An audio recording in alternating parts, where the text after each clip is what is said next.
안녕하세요. 문저스티스에 오신 걸 환영합니다. 문제 9번입니다. 먼저 문제부터 읽어보도록 하겠습니다. 동시이행 관계에 관한 설명 중 옳지 않은 것은 별도의 특약은 없는 것으로 하고 다툼이 있는 경우에는 판례에 의한다.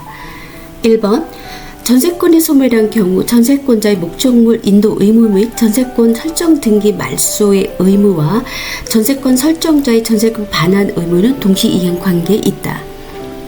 2번 부동산 매매 계약상 매수인이 약정된 중도금 지급 기일인 2010년 4월 1일 중도금 1억 원의 지급을 지체한 후 계약이 해제되지 않은 상태에서 잔대금 2억 원의 지급 기일인 2010년 10월 1일 매수인이 3억 원을 이행 제공하였다면 매수인은 매도인에게 소유권 이전 등기를 청구하기 위한 자신의 의무를 다했다고 할 수 있다. 3번 근저당 설정 등기가 맞춰진 부동산의 매매 계약에 있어서 매도인의 소유권 이전 의무 외에 근저당 설정 등기 말소 의무도 매수인의 잔대금 지급 의무와 동시 이행 관계에 있다. 4번 이자부 소비대차 계약에서 채무자가 담보 목적으로 채무자 소유 부동산의 근저당 설정 등기를 하였는데 변제기의 원리금을 갚지 아니하여 채권자로부터 대여금 총소송을 제기당한 경우 채무자는 근저당 설정 등기 말소 등기와 동시에 원리금을 변제하겠다는 항변을 할 수 없다. 5번 임차인이 임차물을 인도할 의무와 임대인이 임대 보증금 중 미지급 월 임료 등을 공제한 나머지 보증금을 반환할 의무가 동시이행 관계에 있는 이상 임대인이 임차인에게 위 보증금 반환 의무를 이행하였다거나 그 현실적인 이행에 제공을 하여 임차인의 임차물 인도 의무가 지체에 빠졌다는 사실이 인정되지 않는다면 임차인의 임대차 기간 만료 후 인도를 지연할 경우 지급기로 한 약전 지연 손해금을 지급할 의무가 없다.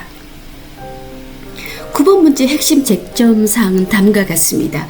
이번 9번 문제의 핵심 쟁점은 계약이 해지되었거나 이행할 때 내가 너의 의무를 이행할 때까지 나도 나의 의무를 이행하지 않겠다라고 맞설 수 있는 동시이행 항배권, 즉 민법 제536조와 관련된 문제라고 할 수 있겠습니다. 실무에서 가장 빈번하게 발생하는 부동산 매매, 전세 임대차, 그리고 소비대차 관계에서 과연 어떤 의무들이 동시이행 관계에 묶여 있는지, 그리고 지연손해금, 즉 이자죠. 지연손해금이나 잔금 지급 기일이 찾아왔을 때 동시이행의 법리가 어떻게 달라지는지를 정밀하게 검증하는 종합 문제라고 볼 수 있겠습니다. 문제 해설의 기준이 된 핵심 민법 총 3가지를 원문 그대로 읽어보도록 하겠습니다. 민법 제536조 동시이행의 항변권. 쌍무계약의 당사자 일방은 상대방이 그 채무 이행을 제공할 때까지 자기의 채무 이행을 거절할 수 있다. 그러나 상대방의 채무가 변제기에 있지 아니한 때에는 그러하지 아니하다.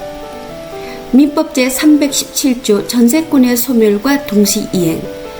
전세권이 소멸한 때에는 전세권 설정자는 전세권자로부터 그 목적물의 인도 및 전세권 설정 등기의 말소 등기에 필요한 서류의 교부를 받은 것과 전세금을 반환한 것은 동시이행의 관계에 있다. 민법 제468조 변제기 외의 변제. 당사자의 특별한 의사표시가 없으면 변제기 전이라도 채무자는 변제할 수 있다. 당연하죠. 그러나 상대방의 손해는 배상하여야 한다라고 규정하고 있습니다. 다음은 이 문제의 정오답을 가르는 대표적인 대법원 리딩 판례들을 살펴보도록 하겠습니다. 먼저 중도금을 밀린 상태에서 잔금 지급 기일이 다가왔을 때의 판례입니다.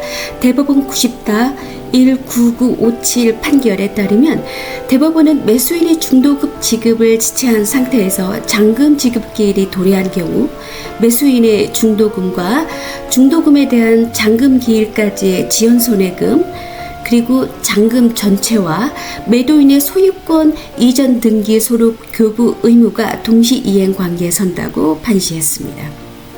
두 번째, 담보 근저당권 말소와 대출금 상환의 우선순위와 관련된 대표적인 대법원 판례입니다. 대법원 84-130 판결에 따르면 법원은 돈을 꾼 채무자의 원리금 변제 의무와 채권자의 근저당권 설정 등의 말소 의무가 동시 이행 관계에 있는 것이 아니라고 판단했습니다.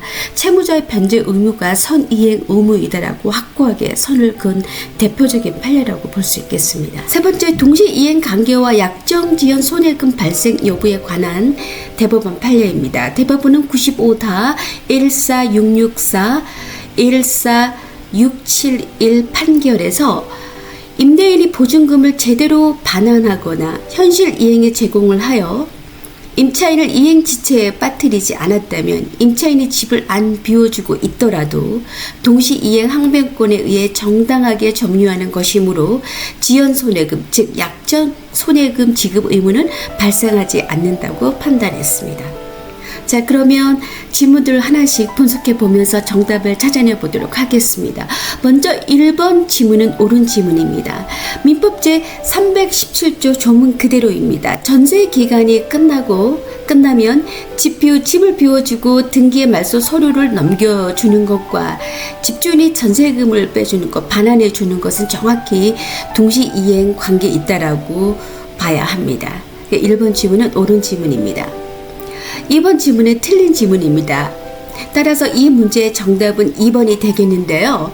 이 지문의 스토리 구조를 잘 보셔야 합니다. 매수인은 4월 1일에 중도금 1억 원을 안 내고 6개월 동안 자신의 의무를 지체했습니다. 그럼 10월 1일 잔금날에는 원금 3억 원, 이 3억 원은 중도금 1억과 잔금 2억 원을 더한 금액이죠.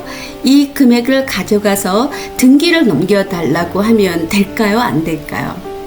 여기에는 뭐가 빠져 있죠? 매수인은 중도금을 제때 안 낸 6개월치의 지연 손해금, 지연 이자까지 합쳐서 넘겨줘야만 자기 의무를 다했다라고 볼 수 있겠습니다. 지연 손해금을 빼고 딱 원금 3억 원만 가져왔기 때문에 자기 의무를 다했다고 볼 수 없는 것으로 판단해야 합니다. 3번 지문은 옳은 지문입니다.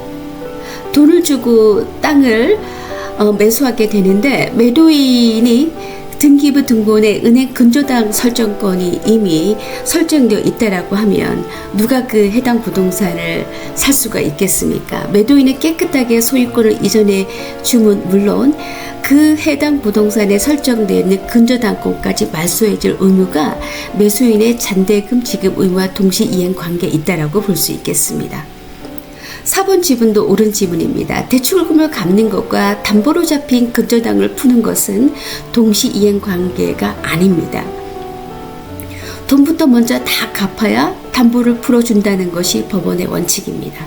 따라서 채무자는 등기를 말소해 줌과 동시에 돈을 갚겠다는 항변을 할 수가 없습니다. 5번 지문은 옳은 지문입니다. 집주인이 보증금을 안 빼주고 있다면 세입자가 집을 늦게 비워주더라도 동시 이해 항변권이라는 정당한 방어권이 작동한다라고 볼 수 있겠습니다. 따라서 임대인이 보증금을 주지 않는 한 세입자는 집을 비워주는 걸 지연했다라는 이유로 약정 지연 손해금을 지급해야 될 의무가 전혀 없다라고 볼 수 있겠습니다. 따라서 중도금 이자와 지연 손해금, 중도금 이자는 지연 손해금을 뜻하는 것인데요. 중도금 이자를 빠뜨리고 원금만 낸 매수인의 허점을 정확히 짚어낸 2번이 이번 문제의 올바른 정답이라고 할 수 있겠습니다. 오늘도 시청해 주셔서 감사드리고 저는 10번 문제로 다시 찾아뵙겠습니다. 날씨가 더운데 건강 유의하시기 바랍니다. 감사합니다.